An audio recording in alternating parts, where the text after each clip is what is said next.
So, dear children, good morning to you all. Welcome you all rather in this class today. And let us begin with our revision work beta. Today is fourth, and we were to have our revision continued.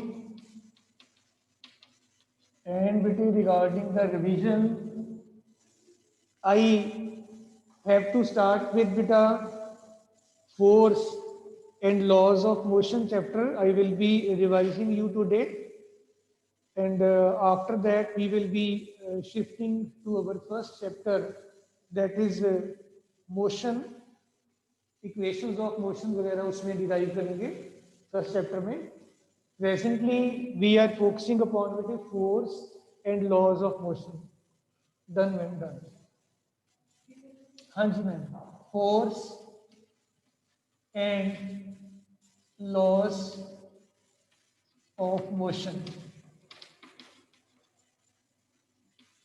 इस chapter में बेटा हमारा सबसे important point है कि Newton's laws of motion कौन कौन से हैं और किस तरीके से हम उनको एक्सप्लेन कर सकते हैं. एंड फर्दर मोर हमारा जो फोर्स के लिए बेसिक रिलेशनशिप है, फॉर्मूला है, वो कैसे डिराइव किया जा सकता है. एंड फाइनली हमारा कंजर्वेशन ऑफ मोमेंटम जो है वो एक छोटा सा टॉपिक है. So let us start with Newton's laws of motion. बेटा Newton's laws of motion. बेटे न्यूटन्स लॉज ऑफ मोशन में हमारे पास तीन लॉज है न्यूटन के. Newton's first law is there, second law is there, third law is there. बेटा regarding Newton's first law, बेटा first of all Newton's first law, we can see that here the object, if it is already at rest, it will continue to remain at rest. If the object is already in motion, it will keep on moving. And if the object is continuing its present state, and it will be in its present state, maybe the state of rest, maybe the state of motion, unless or until we apply some external force in on this particular object. Beta.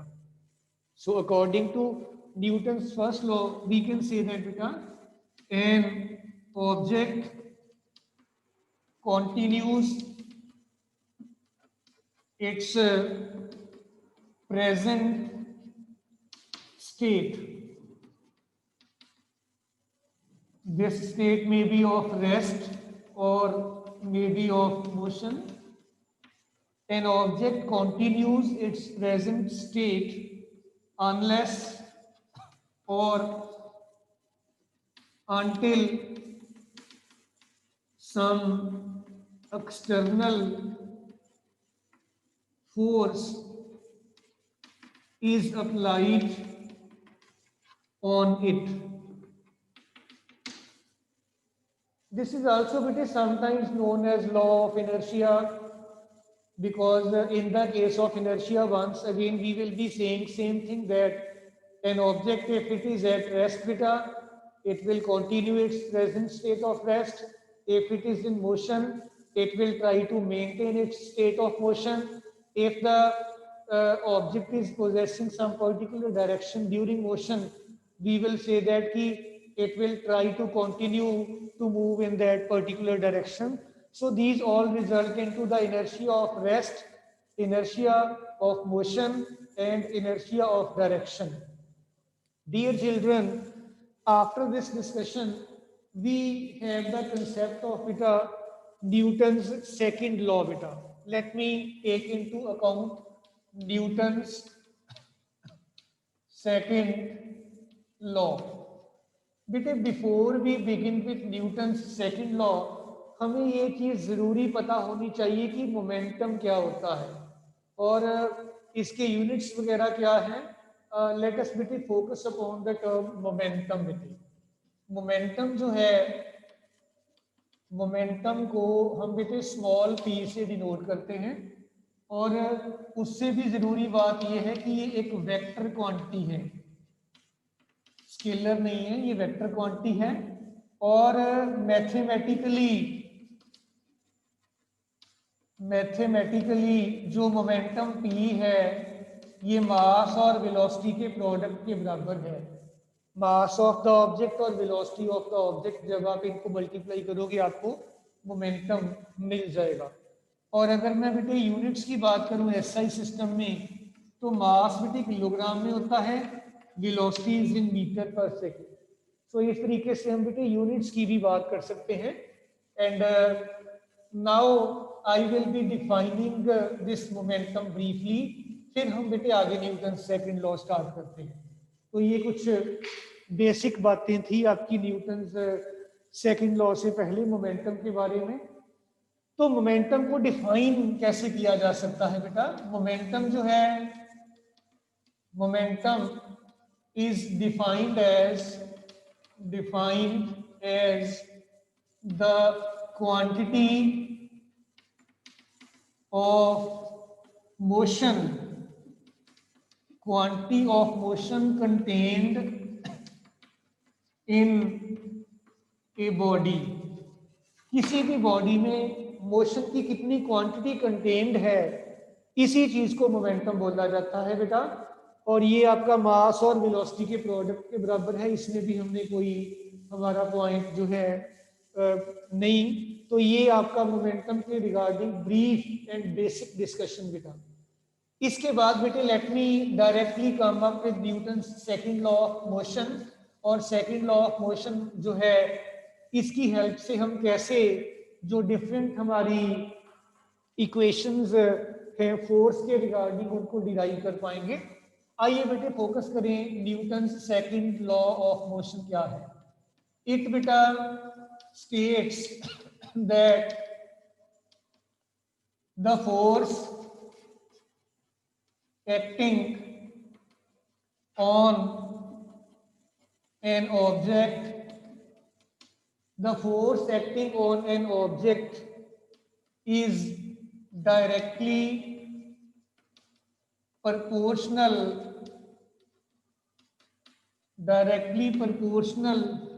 to the rate of change of momentum। rate of change of momentum। So dear children, imagine कर लीजिए हमारे पास ये कोई straight road है, straight line है।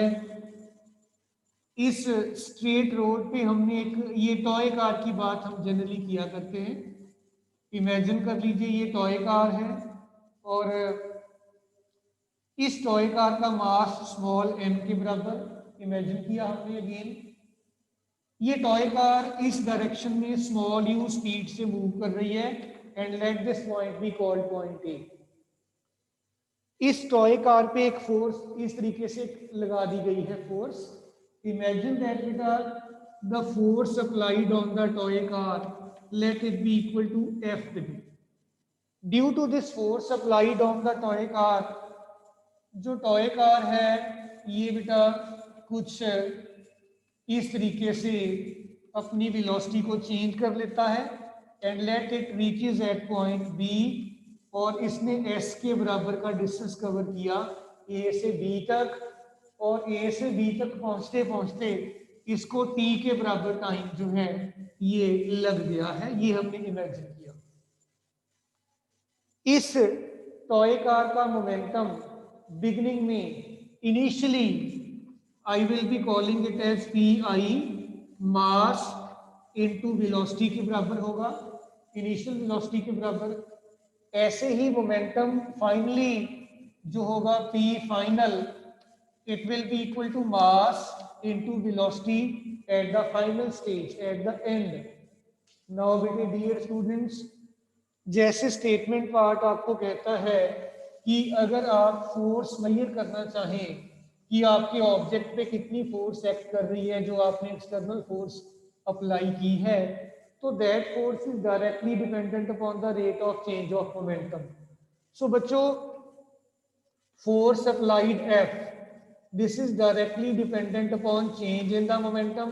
बेटे change in the momentum हो या किसी भी चीज की चेंज हो उसको डेल्टा से डिनोट किया करते हैं, डिवाइडेड बाई टी आ जाएगा जी। ये rate of change of momentum आपका हो गया राइट साइड पे। अगर मैं ये साइन को एलिमिनेट कर दूं, F will be equal to K, the constant of proportionality, delta P upon T, and this force will be equal to K, delta P कितना है, P final minus P initial upon T बेटे।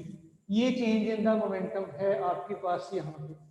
तो अब बेटे simply values put कर देंगे। जो force F है दिस इज इक्वल टू के, P फाइनल ये आ जाएगा m इंटू वी, वी आपका फाइनल वेलोसिटी था, m into u divided by t. बेटे के यहाँ पे 1 के बराबर होता है, keep this thing in mind. और आपका जो फोर्स है F जो है this is equal to then m into v m into u divided by t. Right side पे न्यूमिनेटर में मास बेटे दोनों टर्म्स में कॉमन है, इसको कॉमन लिया जा सकता है। फोर्स फिर आपके पास बन जाएगा m and v minus u upon T बेटा। तो ये कुछ इस तरीके से आपके पास एक्सप्रेशन आ जाएगा। इसको मैं इक्वेशन नंबर 1 कह देता हूं। बेटे ध्यान से देखिएगा, इसको थोड़ा मॉडिफाई करने जा रहा हूं मैं इस एक्सप्रेशन को। आप लोगों को याद होगा न्यूटन अपना जो फर्स्ट इक्वेशन ऑफ मोशन है उसके accordingly v is equal to u plus a t. We know this thing बेटा। यहां से आप v माइनस यू को वर्कआउट कर लीजिए।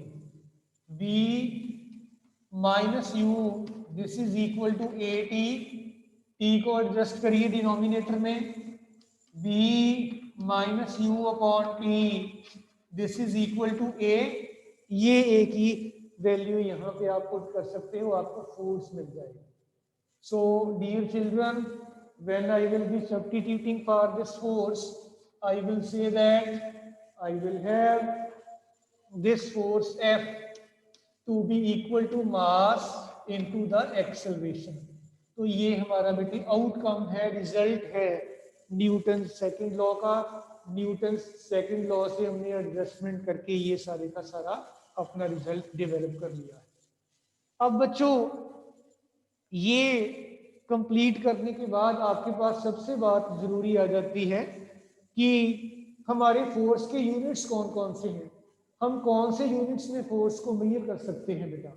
सो dear children, let us focus upon the different types of the units for this force बेटा, and then we will be coming up with the new idea after this development of the concept of the units of force. So आइए बेटे देखें units of force। Force के बेटे दो type के units हैं, दो टाइप के।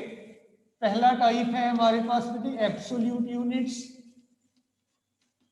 Absolute units. और बच्चों दूसरा टाइप है ग्रेविटेशनल, ग्रेविटेशनल यूनिट्स। बेटे जो एब्सोल्यूट यूनिट्स हैं फोर्स के, late us focus upon absolute units first बेटा। जो बेटे एब्सोल्यूट यूनिट्स हैं ये किसी भी फैक्टर पे जैसे एक्सेलरेशन ड्यू टू ग्रेविटी वगैरह है इन पे डिपेंडेंट नहीं होते। These are absolute in themselves, ये फर्दर किसी चीज पे डिपेंडेंट नहीं है। एब्सोल्यूट यूनिट्स बेटे जो हैं these are not dependent on any other quantity. और बेटे फिर आप इसको कह सकते हो कि एब्सोल्यूट यूनिट्स बेटे आपके जो हैं एसआई सिस्टम में न्यूटन है, और सीजीएस सिस्टम जो है दिस इज बेटे डाइन। अब हमें न्यूटन और डाइन को डिफाइन भी करना पड़ेगा और इनके बीच में जो रिलेशनशिप है we will have to work that out also बेटा। So dear children, Let us once again focus upon that F is equal to m into a बेटा। अगर आपके पास कोई ऑब्जेक्ट हो जिसका मास m 1 किलोग्राम हो और उसमें एक्सेलरेशन 1 मीटर पर सेकंड स्क्वायर की डेवलप हो रही हो फोर्स अप्लाई करने से, देन जो फोर्स आप अप्लाई कर रहे हो आप उस फोर्स को 1 न्यूटन कह दोगे बेटा। So dear children, 1 Newton is defined as that force which produces an acceleration of 1 meter per second square in an object of mass 1 kg। कोई 1 किलोग्राम मास का ऑब्जेक्ट है, उसमें 1 मीटर पर सेकंड स्क्वायर की अगर एक्सेलरेशन डेवलप कर देती है कोई फोर्स, वी से दैट कि वो फोर्स आपकी 1 न्यूटन के बराबर है। इसको बेटे मैं कुछ इस तरीके से री राइट कर सकता हूं that 1 Newton it is equal to 1 kilogram into 1 metre पर सेकंड का स्क्वायर बेटा। ये मेरा 1 न्यूटन का डेफिनेशन बन जाता है। सेम पैटर्न पे आप डाइन को भी डिफाइन कर सकते हो कि अगर आपके पास 1 ग्राम मास का ऑब्जेक्ट है, आपने उसमें कोई फोर्स अप्लाई की है और उस फोर्स की वजह से उसमें 1 सेंटीमीटर पर सेकंड स्क्वायर की एक्सेलरेशन डेवलप हुई है, then that force is called 1 dyne. So 1 dyne जो है, 1 dyne this is equal to 1 gram and 1 centimeter per second square. So this is how we can define these two Newton as well as the dyne।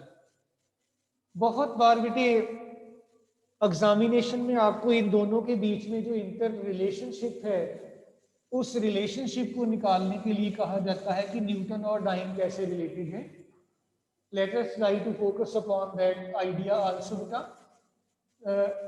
I should rather write relationship between Newton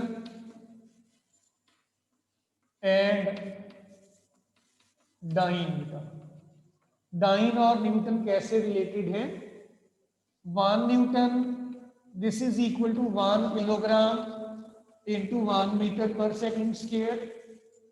1 kilogram में 1000 grams होते हैं और 1 metre में 100 centimetres होते हैं। इनको readjust कर लो terms को, पावर्स को, 10 की पावर्स को, इट विल बी 10 रेज़ पर 5 ग्राम सेंटीमीटर स्क्वायर। देखो ये डाइन के बराबर है, सो दिस इज 10 रेज़ पर 5 डाइन। सो बेटा 1 न्यूटन जो है आपका this is equal to 10 raise पर 5 डाइन्स। ये बेटे दोनों में रिलेशनशिप आपका निकल जाता है। एसआई यूनिट में और सीजीएस यूनिट में किस चीज का यूनिट बेटा? फोर्स का unit. So this is how we proceed with this setup बेटा। इसके बाद मेरे पास बेटे बात आ जाती है जो ग्रेविटेशनल यूनिट्स हैं फोर्स के, इनके रिगार्डिंग बेटा।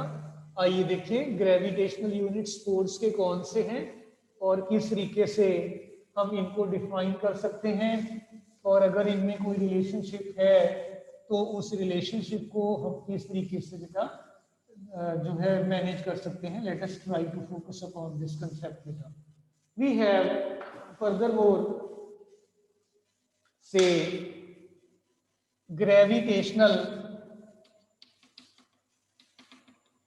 Gravitational units of force.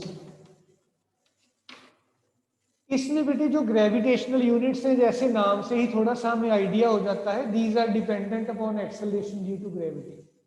So gravitational units of force जो हैं, दीज यूनिट्स बेटा these depend on acceleration due to gravity. अब बेटे इंपॉर्टेंट बात हो जाती है कि अगर ये एक्सेलरेशन ड्यू टू ग्रेविटी के ऊपर डिपेंड करते हैं तो जी तो बदलती रहती है, स्मॉल जी की बात ही कर रहे हैं ना हम। तो आप यहाँ पे स्मॉल जी लिख भी सकते हो, क्योंकि ये यूनिट्स जी पे डिपेंडेंट है। तो जैसे जैसे जी बदलेगा, जिस जिस जगह पे जी बदलेगा, अकॉर्डिंगली आपका जो ग्रेविटेशनल यूनिट है ये भी बदलता चला जाएगा। तो आइए देखें कि हैं कौन से यूनिट्स। सबसे पहले तो एसआई सिस्टम में आपके पास किलोग्राम वेट, या आप इसको किलोग्राम फोर्स कह सकते हो, this is the unit. And अगर बात करें सीजीएस सिस्टम की, इसमें ग्राम वेट या gram force, these are the units बेटा in CGS under the absolute units. तो आइए इनके बारे में थोड़ा ब्रीफली बात करके देखें। और एसआई सिस्टम जो है इसमें किलोग्राम वेट या आपका जो किलोग्राम फोर्स है, कैसे इसके बारे में बात करेंगे बेटा। वी विल से दैट कि अगर आपके पास 1 किलोग्राम का ऑब्जेक्ट है, आपने इस पे कोई फोर्स अप्लाई की और वो फोर्स इसमें 9.8 मीटर पर सेकंड स्क्वायर की एक्सेलरेशन प्रोड्यूस कर दे। बेसिकली तो हमारा formula F is equal to m into a ही है ना बेटा। अगर फोर्स कैलकुलेट करना चाहते हैं आप किलोग्राम वेट में या किलोग्राम आपके फोर्स के यूनिट्स में एज सच, देन बेटा मास आपका 1 किलोग्राम और एक्सेलरेशन आपकी 9.8 मीटर पर सेकंड स्क्वायर। देखिए ध्यान से, ये जी के बराबर की वैल्यू है। So I will say that 1 kilogram force या 1 kilogram weight is defined as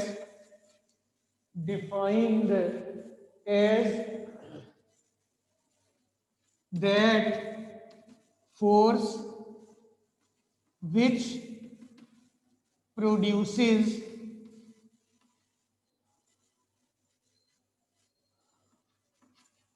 an acceleration of 9.8 meter per second square in an object of mass 1 kg। Mass 1 kilogram का है ऑब्जेक्ट का, इसमें 9.8 मीटर पर सेकंड स्क्वायर की acceleration produce कर दी। We will be saying that कि ये आपका 1 किलोग्राम फोर्स या 1 किलोग्राम वेट बेटा निकल आएगा। आइए देखें इसको थोड़ा और डिटेल में देखें। It will mean that 1 kilogram force, this is equal to 1 kilogram into 9.8 metre पर सेकंड स्क्वायर। ये चीज बेटे बन जाएगी। डियर चिल्ड्रन, आफ्टर दिस मेरे पास बात आ जाती है सीजीएस सिस्टम में, जो हमने 1 ग्राम फोर्स की बात करनी थी। तो because F is equal to m into a, हमें पता ही है इस रिलेशनशिप का, रादर आपने इसको डिराइव कर रखा है। इफ द मास m जो है ये 1 ग्राम है और एक्सेलरेशन जो है 980 सेंटीमीटर पर सेकंड स्क्वायर की हो जाए, देन वी से दैट हमारा फोर्स जो है 1 ग्राम फोर्स या 1 आपका जो है 1 ग्राम फोर्स हम डिफाइन कर सकते हैं या 1 ग्राम वेट कह सकते हैं। सो 1 ग्राम फोर्स या 1 gram weight, this is equal to object having mass 1 gram, acceleration इसमें 980 सेंटीमीटर पर सेकंड स्क्वायर का डेवलप हो गया। So this is how you can बेटा relate these two. So dear children, ये आपके यूनिट्स के बारे में डिटेल डिस्कशन था। बेटा सारे बच्चे एक बार ध्यान दीजिएगा, अगर किसी स्टूडेंट को कोई यहाँ तक डाउट है, प्रॉब्लम है, तो कमेंट करके बता दीजिए, otherwise I am shifting ahead. I hope it will be clear to all. So any student having any problem बेटा, चलिए बेटे फिर आगे चलते हैं। नेक्स्ट बेटे मेरे पास है कंसेप्ट बेटा, इसके बाद न्यूटन्स थर्ड लॉ क्या है, और after the discussion of Newton's third law मैं थोड़ा सा बेटे जो इम्पल्स है इसके बारे में भी ब्रीफली बात करूंगा, फिर हम बेटे फर्दर अपने जो टॉपिक्स हैं इनको डिस्कस करेंगे। आइए बच्चों, let us take up the case of Newton's third law बेटा। न्यूटन्स थर्ड लॉ मोशन के अंडर है ये। न्यूटन थर्ड लॉ बेटे बेसिकली ये कहता है कि to every action there is equal and opposite reaction and these two act on different bodies without different bodies एक बॉडी पे एक्ट नहीं करते, जिस बॉडी पे एक्शन है रिएक्शन उस बॉडी पे नहीं होता, अलग बॉडी पे होता है। Let me take the help of an example बेटे। इमेजिन कर लीजिए ये हमारे पास एक बेटे टेबल का सरफेस है। इस टेबल के सरफेस पे हमने एक बुक प्लेस कर रखी है। इमेजिन दैट कि ये कोई बुक है हमने प्लेस की हुई टेबल की सरफेस पे and this is how we can draw this book बेटा। दिस ये बुक पड़ी है। बुक का जो वेट है that will act on the surface of the table m into g के बराबर डाउनवर्ड होगा। ये एक्शन हो गया बेटा। अगर मैं बात करूं रिएक्शन की, reaction will be on the book and it will be in the upward direction. तो यहाँ पे एक्शन क्या है बेटा? एक्शन है आपका weight of the book. Action जो है this is the weight of the book बेटा, और किस पे एक्ट करता है? On the table. ये आपका एक्शन एक्ट कर रहा है। तो जो रिएक्शन है, reaction is on the book.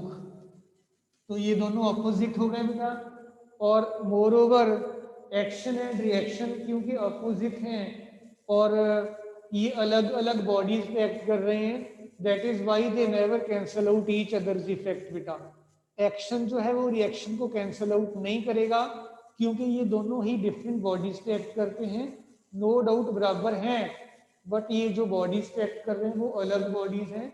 So we will say that in that case कि ये एक दूसरे को कभी भी कैंसल आउट नहीं करेंगे। देन बेटा इसके बाद मेरे पास बात आ जाती है regarding the examples of our Newton's third law. Rocket का टेक ऑफ कर जाना, this is an example of third law of motion. And in this manner आप ये भी कह सकते हैं बेटा कि जब आप वॉक करते हैं आप ग्राउंड को प्रेस करते हो, that is the applied force. Ground आपको रिएक्शन देती है, वो आपका फॉरवर्ड मूवमेंट में हेल्प करता है। आफ्टर दिस बेटा let me take up the case of impulse. Impulse क्या चीज है और हम किस तरीके से इम्पल्स के साथ बेटे डील कर सकते हैं? इम्पल्स होता है बेटे a large force acting for a short span of time बेटे। बड़े थोड़े टाइम के लिए अगर कोई लार्ज फोर्स एक्ट करती है वी से दैट कि ये इम्पल्स है। और बच्चों इम्पल्स जो है ये वेक्टर क्वांटिटी है और इसको आई से डिनोट करते हैं। और बेटा ये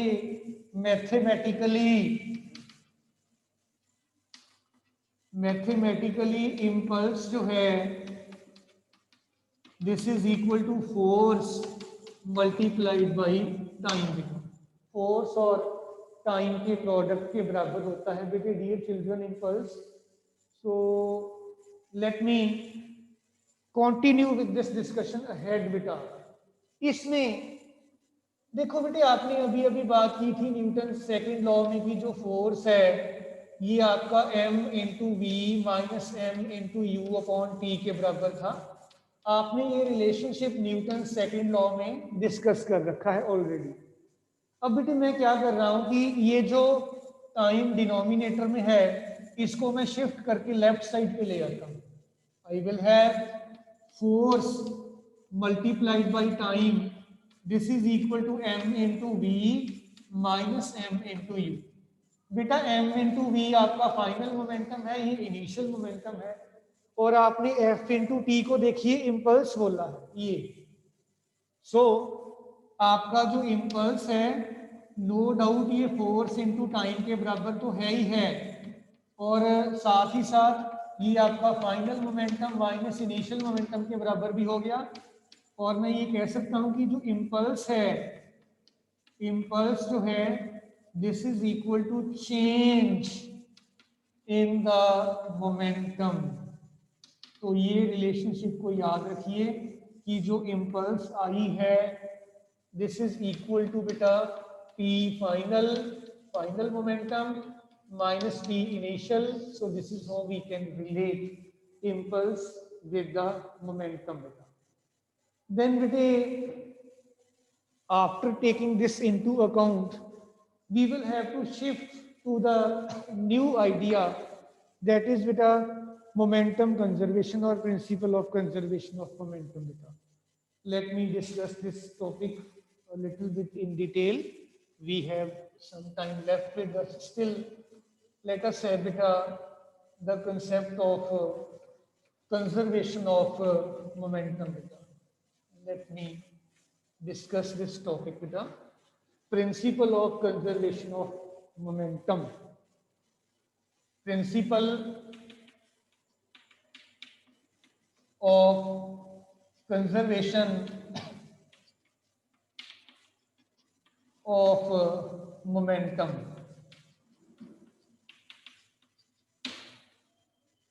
Principle of conservation of momentum के regarding beta, we will say that beta, in this case, if no external force is acting on an object, comma, then its momentum remains the same, इसके लिए बेटे हम generally एक example लिया करते हैं कि एक इमेजिन कर लो ये आपके पास एक बॉल है, ये बॉल है, मास इसका m1 है, u1 स्पीड से मूव कर रहा है, एक और बॉल है b है, m2 इसका मास है, ये b स्पीड से या u2 स्पीड से मूव कर रहा है। अगर u1 u2 से बड़ा होगा तो ये दोनों बॉल्स कोलाइड करेंगे, and after the collision A ball b1 velocity से मूव करता है, b बॉल b2 वेलोसिटी से मूव कर जाता है। थोड़ा सा ध्यान दीजिएगा, और ये ए बॉल और ये B ball, A ball B पे फोर्स लगाएगा इस डायरेक्शन में, this is force on B due to A, B A पे वापस फोर्स लगाएगा, रिएक्शन की फोर्स लगाएगा, this will be force on A due to B. ध्यान दीजिएगा, force on B due to A, this is negative of force on A due to B है, action और reaction, Newton third law. B पे जितनी force act करी, this is equal to rate of change of momentum of the ball B, and this is equal to A पे force लगी है, rate of change of momentum of the body A और the ball A. T कट गया आपका, B body का momentum कितना change हुआ है, m into v, rather m2 into b2 minus m2 into u2, ये इनिशियल मोमेंटम था, ये फाइनल है, चेंज आ गया, दिस इज माइनस ए में कितना चेंज हुआ, m1 into v1 minus m1 into u1, this is the change. Negative sign को adjust करिए, we will have m2 into v2 minus m2 into u2, this is equal to minus m1 v1 plus m1 u1। ये u2 वाली term इधर ले जाओ, positive हो जाएगी इधर जाकर, और ये जो v1 वाली टर्म नेगेटिव है इसको इधर ले आओ, ये इधर आकर पॉजिटिव हो जाएगी। So I will get m2 v2 plus m1v1 it is equal to m1u1 plus m2u2। तो अगर आप इसको देखो, this is final momentum of the system pf and here it is the initial momentum of the system pi। So यही बात हमने prove करनी थी कि जो आपकी बॉडी का मोमेंटम है उसमें कोई भी चेंज नहीं आता है जब तक आप इस पर कोई भी एक्सटर्नल फोर्स अप्लाई नहीं करते हैं। सो दिस इज हाउ बेटे we deal with the principle of conservation of momentum. एक बार फिर से रिपीट करता हूँ स्टेटमेंट पार्ट और अदरवाइज। इसमें बेटा हम कहते हैं कि अगर एक्सटर्नल फोर्स आपके सिस्टम पे, आपके ऑब्जेक्ट पे एक्ट नहीं करती है, एब्सेंट है, जीरो है, देन आपका जो सिस्टम है उसका momentum it will remain same, वो नहीं बदलेगा, उसमें कोई भी चेंज नहीं आएगा। और इस तरीके से आप इसको मैथमेटिकली डिस्कस कर सकते हैं। और फाइनली इसकी एक एप्लीकेशन हम बेटे बड़ी फेमस एप्लीकेशन डिस्कस किया करते हैं, that is recoil of the gun. Let us focus upon that also. What do we mean by recoil of the gun beta? recoil of the gun, इसमें बेटे इमेजिन कर लीजिए ये एक गन है और इस गन में एक बुलेट है और कुछ इस तरीके का आप इसको बना सकते हो, समथिंग लाइक दिस। इसमें बुलेट का मास स्मॉल एम कह लो, गन का मास कैपिटल एम कह लो, दोनों रेस्ट पे हैं in the beginning. After firing आपका जो बुलेट है ये स्मॉल v वेलोसिटी से मूव करता है और जो गन है ये कैपिटल V से।